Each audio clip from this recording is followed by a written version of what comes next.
안녕하세요. 치과의사 겸손입니다. 오늘은 제 인스타 DM으로 메시지가 길게 왔어요. 요거에 대해서 한번 좀 답변 한번 드려보는 영상을 찍도록 하겠습니다. 사진을 보내주시면서 동그라미 친 부분이 내가 치료받은 치아인데 나는 아프지 않고 그냥 좀 떼었던 게 떨어져서 갔는데 충치 제거를 하고 난 다음에 갑자기 신경치료까지 했다. 왜 미리 말씀 안 해주셨냐 하니까 충치를 제거하는 도중에 신경이 썩었는지 안 썩었는지 알 수 있어서 충치 제거하면서 신경 제거를 했다. 이렇게 말씀하셨다고 해요. 그 다음에 본인은 이제 아프지 않았는데 정말 이게 신경치료하는 게 맞았을까? 1년 전에 같은 치과에서 앞니 2개를 신경치료를 했는데 다른 치과에 갔더니 앞니 신경치료가 왜 했냐? 신경치료를 안 했어야지. 신경을 안 죽였어야지. 살렸어야지. 이렇게 얘기를 했다고 해요. 자, 첫 번째로 이 치아를 꼭 신경치료를 했냐? 엑스레이 사진을 보내주셨는데 제가 봤을 때는 하는 게 맞았던 것 같아요. 근데 이 엑스레이 사진만 보고 사실 알 수는 없어요. 엑스레이 사진을 봤는데 좀 신경치료할 정도까지는 아니었는데 라는 생각이 들었는데도 신경치료하는 경우도 있고 신경치료해야겠다 생각을 했는데 의외로 신경치료를 안 하는 경우도 있어요. 그렇기 때문에 엑스레이 사진만 보고 이거를 신경치료를 했어야 됐다, 안 했어도 됐다 알 수가 없다는 거죠. 그리고 이 치료를 하신 선생님도 엑스레이 사진만 보고 이거 신경치료 해야 됩니다, 안 해도 됩니다 라는 거를 판단하기 어려우셨을 거란 얘기죠. 자, 그러면 어떻게 했어야 됐냐? 저라면 사실은 치료하기 전에 이거는 떼울 수도 있고 신경치료를 할 수도 있는데 어떻게 될지는 잘 모르겠습니다. 해봐야지 알 수 있겠습니다 라고 얘기를 했을 것 같아요. 좀 이제 그런 점이 좀 아쉽지 않았나. 왜냐면 이제 환자분 입장에서는 그런 이야기를 듣지 못했는데 신경치료를 해야 된다는 얘기를 듣지 못했는데 갑자기 신경치료 하게 됐으니 좀 황당하실 수 있는 거죠. 치과의사 입장에서는 이런 경우에 치과의사가 잘못했다 라고 얘기가 좀 하기 힘든 이유가 이게 되게 애매한 경우들이 많거든요. 그러니까 치과의사 입장에서는 신경치료를 할 거라고 생각을 못했는데 신경치료하는 경우들이 간혹 있기 때문에 저도 그런 경험을 해봤기 때문에 이걸 꼭 치과의사가 잘못했다 라고 얘기하기는 조금은 사실은 어렵지 않나 라는 생각이 듭니다. 그 다음에 두 번째로는 아프지 않았는데 왜 신경치료를 했냐? 난 안 아팠단 말이죠. 치과 가기 전에 전혀 하나도 안 아팠던 치아를 신경치료를 꼭 했어야 했냐?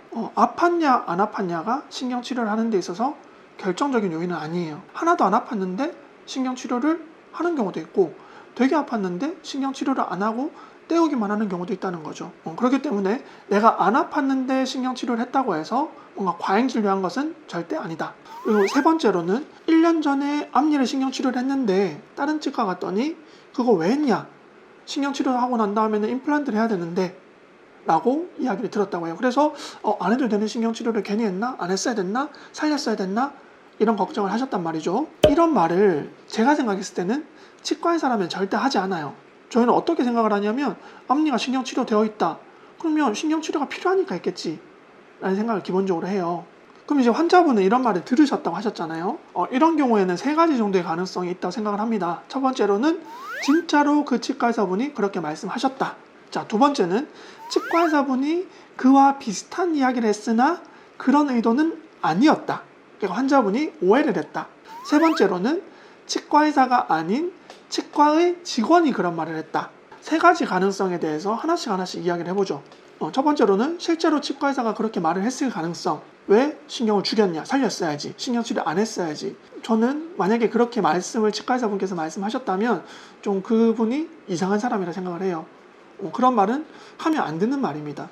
하면 안 된다는 이유가 다른 치과의사를 비난하는 말을 하면 안 된다는 게 아니라 본인이 알 수 없는 이야기를 하면 안 되죠. 내가 어떤 확신을 갖고 이거는 안 해도 되는 거를 했다라고 이야기를 하려면 제가 굉장히 많은 정보를 갖고 있어야 됩니다. 그래야 말할 수 있어요. 그렇지 않고서는 이렇게 말하기 좀 어려워요. 왜? 그 전의 상황을 내가 모르기 때문에. 이런 경우는 있을 수 있어요. 예전에 한때 라미네이터가 굉장히 많이 유행을 했었습니다. 앞니가 돌출되어 있는 이런 것들을 빠르게 급속 교정이라는 이름으로 치아를 되게 많이 깎아가지고 라미네이트를 해서 입을 많이 집어넣는, 그러니까 원래는 교정을 해야 되는 케이스인데 교정은 시간도 많이 걸리고 비용도 많이 드니까 좀 더 시간이나 비용을 줄이기 위해서 라미네이트를 많이 했는데 그때 이걸 많이 집어넣으려면 신경치료를 한 경우들이 있었거든요. 만약에 그렇다 그러면 그렇게 얘기할 수도 있어요. 왜 했냐? 그렇게 얘기할 수 있는데 그 경우 이외라면, 다른 경우라면 충치가 있어서 신경치료를 했는데 그걸 가지고 왜 했냐라고 얘기하기는 좀 어렵습니다. 두 번째는 치과 의사분은 그렇게 말하지 않았는데 환자분이 오해했을 가능성. 일단 저는 그 환자분께 전해 들은 거잖아요. 그러니까 치과 의사가 환자한테 얘기를 했고 환자분이 또 다른 치과 의사에게 이야기를 전했잖아요. 그 과정에서 사실 얼마든지 이야기가 바뀔 수 있습니다. 치과 의사 전해지면 그런 오해가 생길 염려가 적은데 치과 의사로부터 환자, 그러니까 전문적인 지식이 없는 환자분이 중간에서 이야기를 전하다 보면 엉뚱한, 처음에 했던 말과 마지막에 듣는 말이 엉뚱한 얘기가 될 수도 있는 거죠. 그래서 사실 저는 환자분들이 하는 이야기를 별로 그렇게 신뢰하지 않아요, 사실. 그 옛날에 그 미드 닥터 하우스라는 드라마를 좀 보셨다면 거기에 나오는 명대사가 있는데 하우스가 그런 말을 하죠. Everybody lies. 그러니까 모든 사람들은, 모든 환자들은 거짓말을 한다라는 이야기인데 뭐 그런 경우도 있어요. 의도적으로 뭔가 내가 좀 들키면 안 되는 게 있어서, 예를 들어서 뭐 성적인 이슈 이런 게 있을 수 있겠죠. 예를 들어서 뭐 성관계를 통해서 일어나는 질병이 있는데 나는 내가 성관계를 했다는 거를 이야기를 하면 안 될 것 같아. 그래서 감춰. 뭐 이런 경우들이 있을 수 있다는 거죠.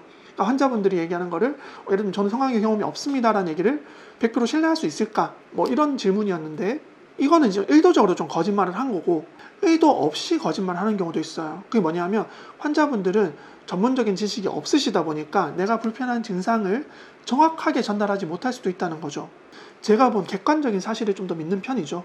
제가 환자분을 검사를 했을 때 제가 눈으로 뭐 엑스레이 사진을 보고 환자 입안을 보고 그 다음에 여러 가지 뭐 두드려 본다든지 뭐 얼음을 대본다든지 바람을 불어본다든지 깨물게 한다든지 이런 검사들을 통해서 제가 객관적인 데이터를 얻어내려고 하는 거죠. 자, 마지막으로 치과 의사가 그렇게 말한 게 아니라 치과 직원이 했을 수 있어요. 저도 이런 경험이 있는데 제가 예전에 어떤 치료를 해드렸는데 이 환자분이 좀 불편하셨나 봐요.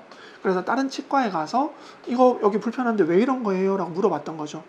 그랬더니 그 치과에서 뭐 이러이러해서 불편하실 수 있습니다 라고 얘기를 했는데 환자분 입장에서는 그 이야기가 마치 제가 잘못한 걸로 이제 들린 거예요. 근데 제가 들어도 그렇게 설명을 하면 제가 잘못한 것처럼 좀 들리는 그런 상황이었어요. 근데 이해가 안 된 거예요. 왜 그렇게 설명하셨을까? 전혀 이거는 그 문제가 아닌데 라는 생각이 든 거죠. 제가 그래서 그 치과로 좀 전화를 했었어요. 왜냐하면 좀 너무 궁금했던 거예요.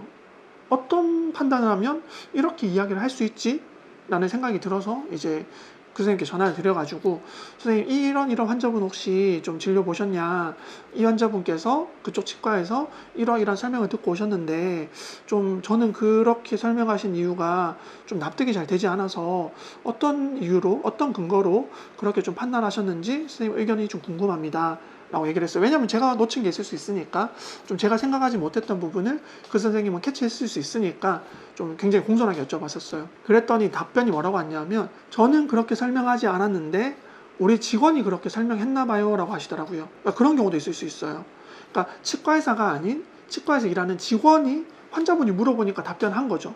사실은 좀 그렇게 하면 안 되긴 해요. 왜냐면 환자분이 질문 주셨을 때 틀린 이야기를 할 수 있으니까. 근데 이제 또 경우에 따라서는 막 환자분이 치과의사 있을 때는 안 물어보고 꼭 가시면서 이제 뭐 물어보실 수 있단 말이죠. 왜냐면 치과의사보다는 직원이 조금 더 편하게 생각하실 수 있으니까. 근데 이제 직원 입장에서는 막 원장님 되게 바쁜데 또 원장님 또 불러가지고 또 답변해 주세요 이렇게 얘기하기 좀 힘들 수 있는 거죠. 그런 경우에 이제 본인이 알아서 임의대로 설명을 해버리면 좀 엉뚱한 이야기를 할 수도 있다는 거예요. 그래서 지금 보면 이 DM에서도 치과의사가 그렇게 얘기했는지 아니면 직원이 그렇게 얘기했는지에 대해서는 구체적으로 나와 있지 않아요. 그렇기 때문에 저는 이런 부분도 좀 확인이 필요하다 이런 생각이 들어요. 자, 일단 오늘 이제 제가 DM 온 거 가지고 굉장히 길게 이야기했는데 왜 이렇게 길게 이 영상을 찍었냐 하면 이런 질문들이 굉장히 많이 있을 수밖에 없다는 생각이 들어요. 환자분들 입장에서는 이게 내가 치료를 받았는데 이게 내가 올바르게 받은 치료인지, 그 다음에 내가 이런 설명을 들었는데 이게 과연 올바른 설명인지, 이런 유사한 경우가 많을 것 같아서 좀 답변 드리는 영상을 찍었고요. 앞으로도 또 혹시라도 뭐 궁금한 게 있으시면 뭐 DM을 주신다든지 뭐 댓글 남겨주시면 답변을 남겨드리는 컨텐츠를 찍도록 하겠습니다.